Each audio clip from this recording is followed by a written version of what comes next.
ಆಹಾರವನ್ನ ಅರಸಿಕೊಂಡು ಬಂದ ಚಿರತೆಯೊಂದು ಬೋನಿನೊಳಗೆ ಬಂಧಿಯಾದ ಘಟನೆ ಮಂಗಳವಾರ ಮುಂಜಾನೆ ಕಳವಾರು ನಾರಾಯಣಗುರು ನಗರದ ಜನವಸತಿ ಪ್ರದೇಶದಲ್ಲಿ ನಡೆದಿದೆ. ಕಳೆದ 2 ವಾರಗಳ ಹಿಂದಿನಿಂದ ಪೇಜಾವರ, ಕೆಂಜಾರು, ಪೊರ್ಕೋಡಿ, ಮರವೂರು ಪರಿಸರದಲ್ಲಿ ಚಿರತೆ ಸಂಚಾರ ಹಾಗೂ ಸಾಕು ನಾಯಿಗಳ ನಾಪತ್ತೆ ಪ್ರಕರಣಗಳು ಸುದ್ದಿಯಾಗಿತ್ತು.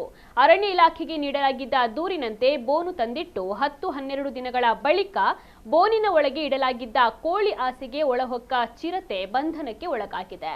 ಕಟೀಲು, ಕಲ್ಲಕುಮೇರು, ಕತ್ತಲ್ಸಾರ್, ಪೆರಾರ ಪರಿಸರದಲ್ಲಿ ಕಳೆದ ಕೆಲವು ದಿನಗಳಿಂದ ಚಿರತೆ ರಾತ್ರಿ ಹಗಲು ಸ್ಥಳೀಯರಿಗೆ ಕಾಣಸಿಕ್ಕಿದ್ದು, ಈ ಪರಿಸರದಲ್ಲೂ ಕೂಡ ಹಲವು ಮನೆಗಳ ನಾಯಿಗಳು ಮಿಸ್ಸಿಂಗ್ ಆಗಿವೆ ಎಂದು ತಿಳಿದು ಬಂದಿದೆ.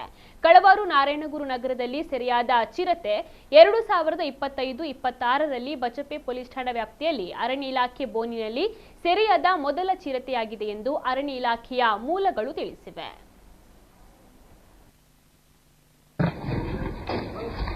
Di,